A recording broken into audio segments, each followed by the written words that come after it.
such a time as this. And welcome back to Such a Time as This. This is the weekly roundtable with Professor Abby. And go ahead.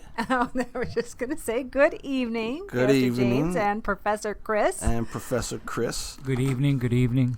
The topic today, is the 25 or so signs that the world is coming to an end as we know it. That Christ is coming back. That he's going to split the sky and set up his 1,000-year rule. Hallelujah. So we are looking forward to that. I just want to go over a few signs that are the popular signs. One of them is that the miracle of Israel has survived throughout the years. Constant badgering. If you look at the UN and the foolishness constantly passed against Israel, the Gaza Strip and their enemies bomb Israel, and then a resolution is passed to condemn Israel. That happens all the time. So that's one. Israel's survival. Another one is Jerusalem will be united under Israeli rule. That happened in 1967. Preparation made for the third temple. That happens as we speak in the last days. Certain specific nations will invade Israel. That you look up in Ezekiel 38 and 39. Another sign, there will be a 10-nation confederate to rule the world under one world rule. That is happening as we speak. I've said before in many videos, I do not believe they are going to let Britain go.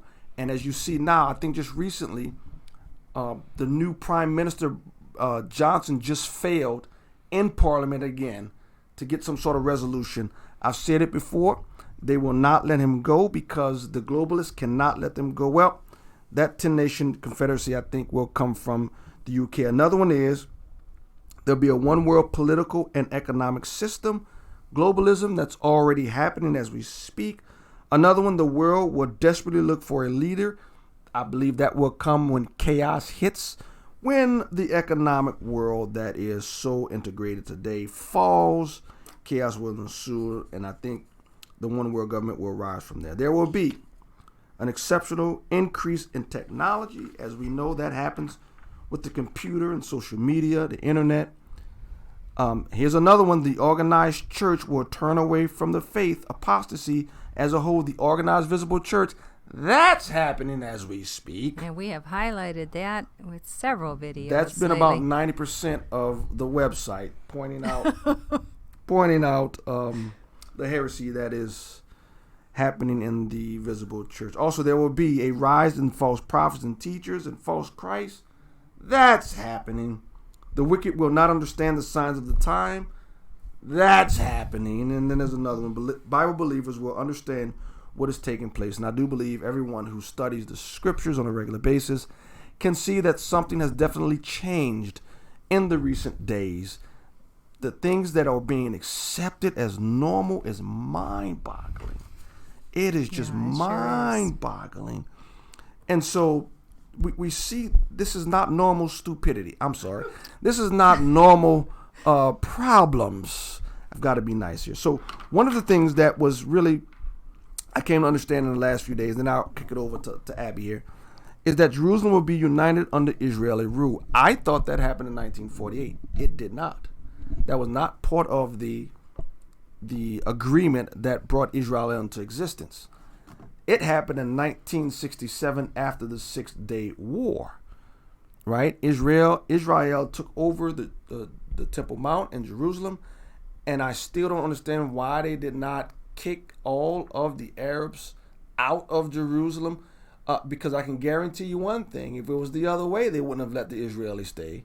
But for some reason they stayed. I think we look back in hindsight and recognize it wasn't God's timing just yet.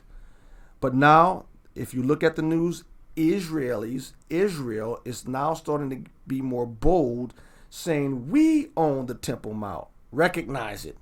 And that's why all the strife is happening on the Temple Mount. Yeah, there's been a change, a real distinct change, and I think that's because they finally,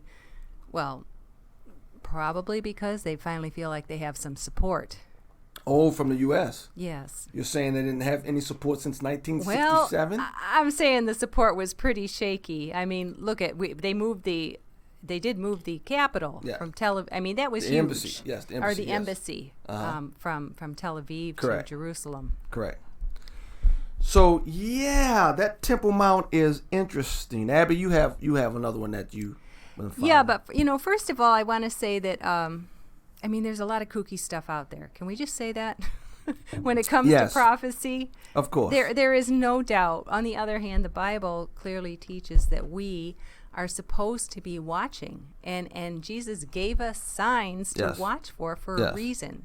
So God is actually expecting that we are to pay attention and that we won't be caught completely unaware. We may not know the exact hour and the day and the time when Christ will come again, but we are to generally know the season, I think. So I think this is a really important topic. Unless you are a pre-tribulation believer who thinks you're going to be raptured out anyway, but we won't pick on them tonight. Not tonight. We're not going to pick on them tonight. So, but yeah, Jesus wasted his breath in the Olivet Discourse in Matthew 24. He literally says, watch. Here's the sign of the times. And so, yes, there's a lot of kooky things we do not proclaim to know, that we know when Jesus is coming back. We don't know it. No man knows the day or the hour, but we know the season. And it seems like the season is upon us. At least we hope. Wishful thinking. Yeah. It would be great if we can see Jesus rule. Certainly, a lot of these things are lining up. Yes, they are. And even with the advent of technology, things that were previously, we would read read those passages and say, well, how is everyone in the world going to see the two prophets? Exactly. And about even 100 years ago, they had no clue of how that would have been fulfilled. Right. It wasn't even a glimmer. Nobody even had the idea. Yeah.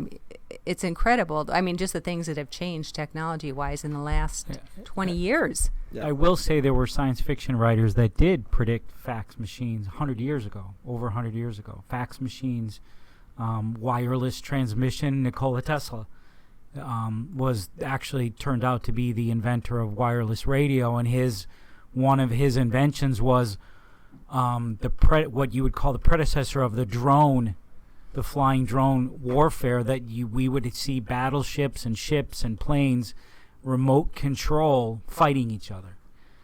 So it's not completely unheard of. It just outside of those, you could call them geniuses, but outside of those men of foresight and writings, how would normal people, we couldn't see that, but now we look back, hindsight is always 20/20. I look at the internet now and I don't understand how on earth how we got here and how we have this incredible the information at our fingertips is amazing. But Tesla was a visionary, and Tesla was he was about 100 years ago, right? Over. But it was like the early 1900s, right? He and Thomas Edison. Basically, the 1860s, 1870s is when they started. But Tesla and Edison, they're like 1890s, right around the thing. 1870s to 1890s. Tesla worked for Edison. Came over to America and worked for Edison. And then Edison worked for J.P. Morgan. Yep. That was right around the turn, like 1900-something, I thought. Yeah, okay. Presented alternating current. Edison said, you're crazy, and that started the... Yep. All right, Prof. Abby, you had one that you were going to. I think that the sign of Israel's survival. Yeah. I think that we don't think about that enough. Revival and survival. Yeah. Or survival and revival. And let me just say, nation. Yes, the survival of the Jewish people, period. Amazing. Is there any other people who has not had a homeland for almost 2,000 years? Correct. No, they're the only ones.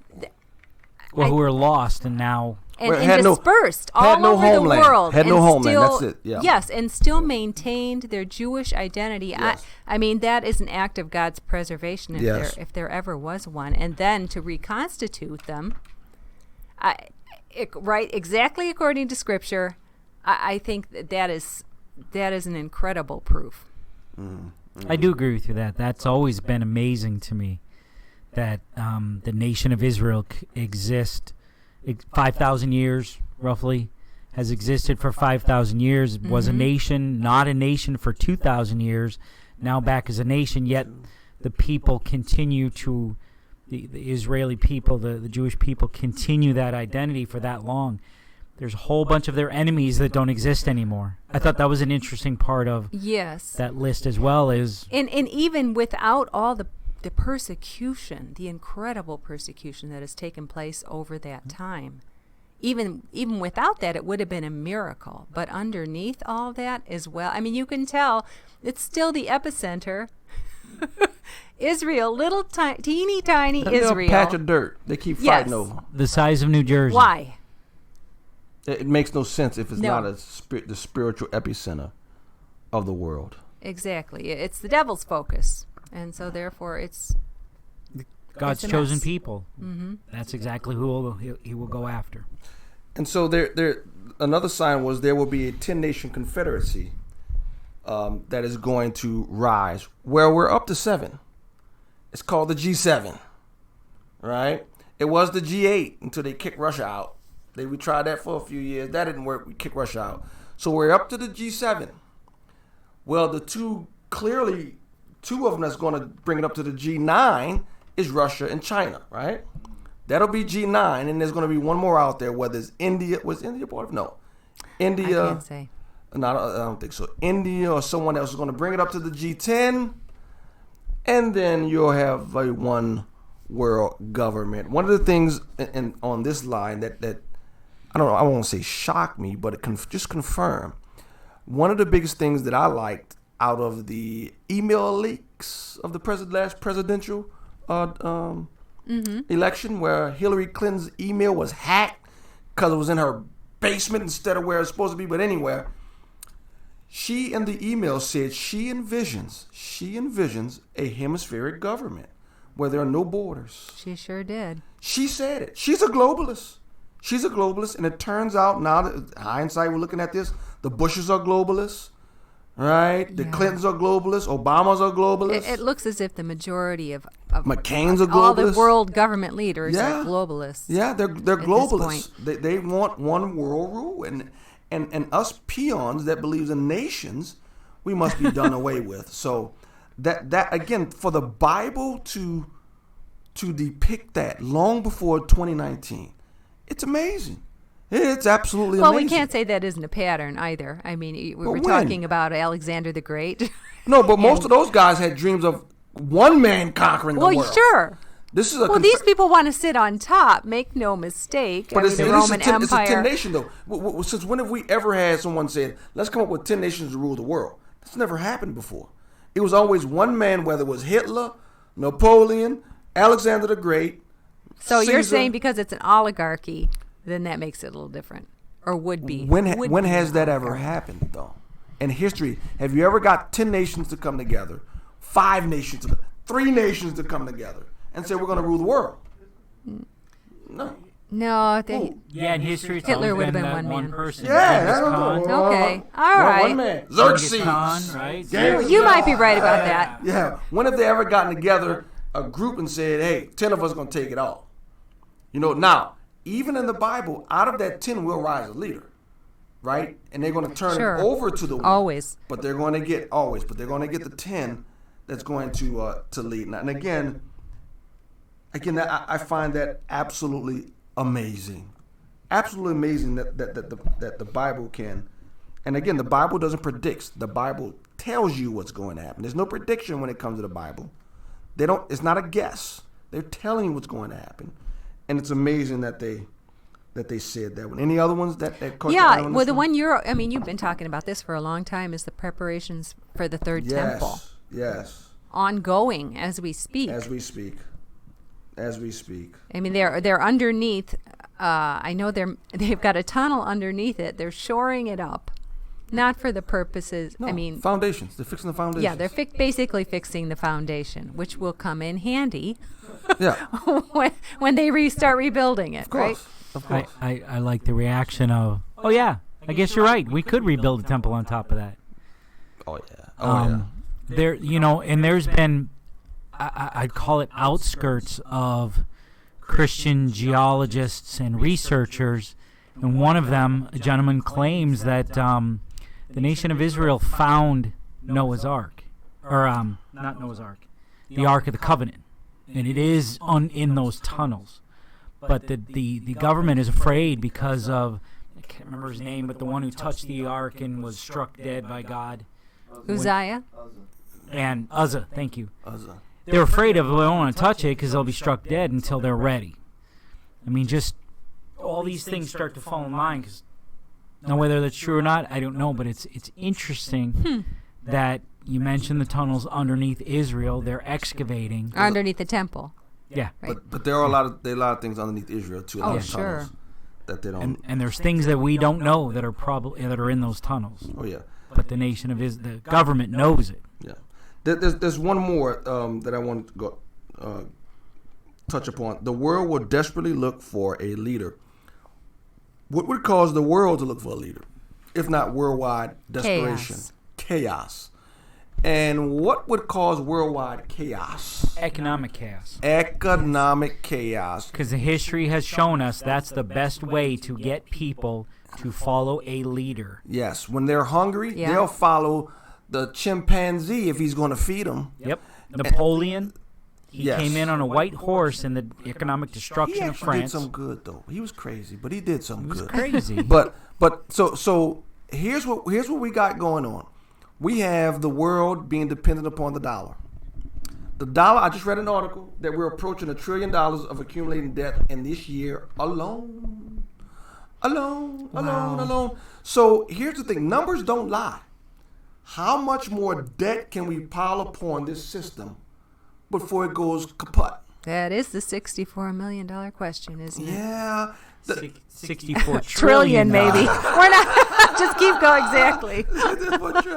Because here's the thing. Numbers don't lie. Economics hasn't changed. You can't keep piling up debt like this.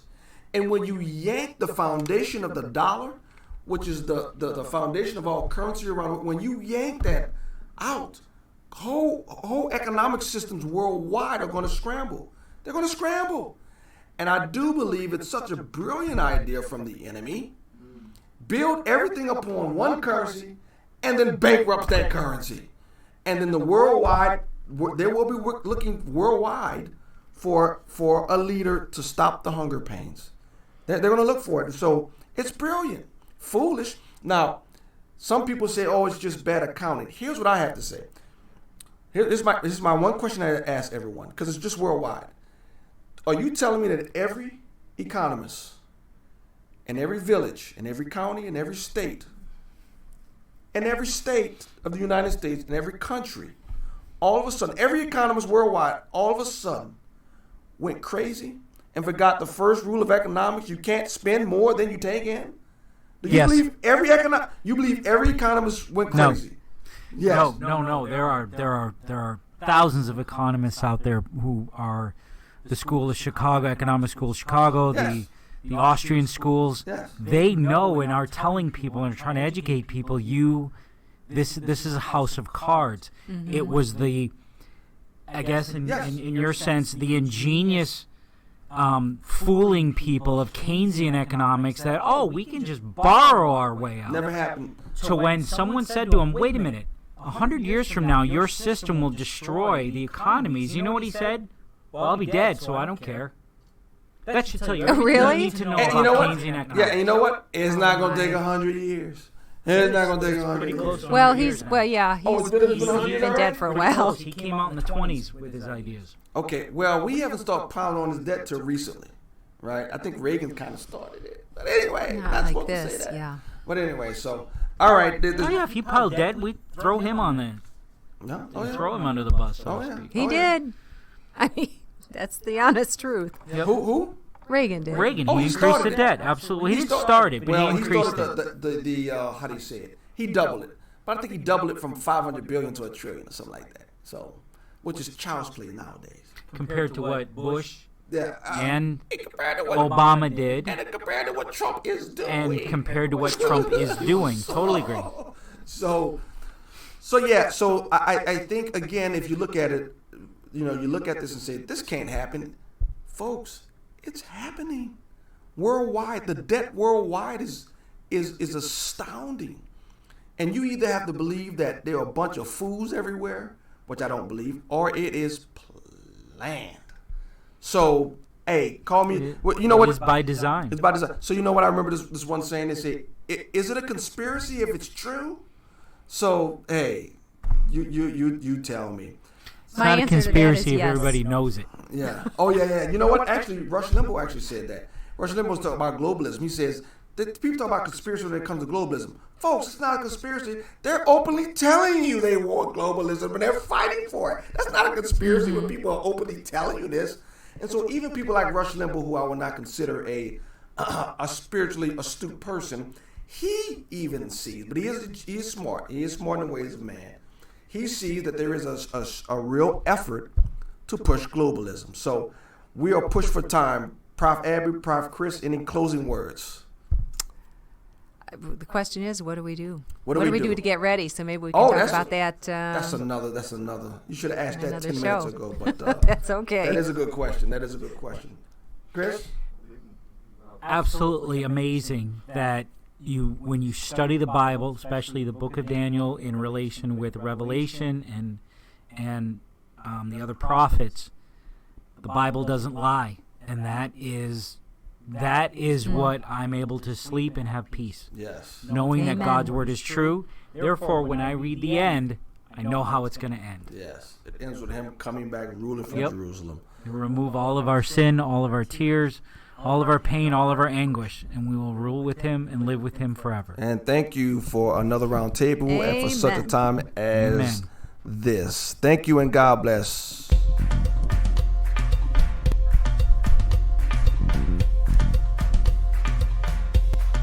Such a time as this.